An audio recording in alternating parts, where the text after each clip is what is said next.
मुआवने खसूसी बराए सीपैक खालिद मंसूर ने बताया है कि एक चीनी कंपनी ने फैसलाबाद में $2 करोड़ की सरमायाकारी करके प्री फैब्रिकेटेड घर बनाने का मंसूबा शुरू किया है, जिसके तहत 40 दिन में 5 मरले का घर तैयार हो जाएगा, जिसकी कीमत 40 लाख रुपए होगी। दीगर घरों के मुकाबले में सस्ता और जल्द बनने वाला घर ज़ल्ज़ले से महफूज होगा और गर्मी सर्दी के असरात भी कम होंगे।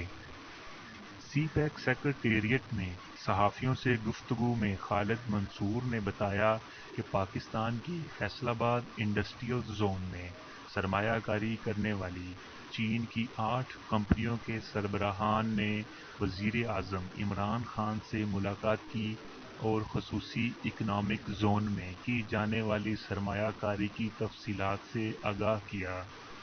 इन्होंने अपने मसाइल के हल के लिए हुकूमती काविशों की तारीफ की। सीपैक अथॉरिटी के सरबराह का कहना था कि मुल्क भर के 4 सूबों में खसूसी इक़्तिसादी जोन कायम किए गए हैं। हुकूमत कोशिश कर रही है कि इन तमाम जोन्स में वन विंडो ऑपरेशन शुरू किया जाए ताकि सरमायाकारी करने वाले लोगों को अलग अलग दफातर से तकलीफ न उठानी पड़े।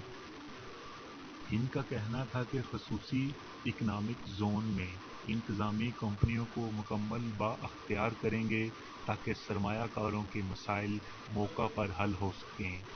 इन्होंने कहा कि फैसलाबाद खसूसी इकनॉमिक जोन में सरमायाकारी करने वाली चीनी कंपनियों ने लीज पर ज़मीन नहीं बल्कि मलकीती बुनियादों पर ली है। इनसे पूछा गया कि क्या चीनी कंपनियां ज़रूरी ज़मीन भी मलकीती हकूक़ पर लेंगी, तो इनका कहना था कि इस पर अभी बात नहीं हुई, एग्री फॉर्म पर अभी गौर करना है। इससे चीन के ताआवुन से ज़राअत के शोबे में बेहतरी आएगी। नाजरीन, इस तरह की अच्छी और इन्फॉर्मेटिव वीडियोस के लिए हमारा YouTube channel Tahir info media ज़रूर सब्सक्राइब करें और वीडियोस को लाइक और शेयर और कमेंट्स करें। बहुत शुक्रिया।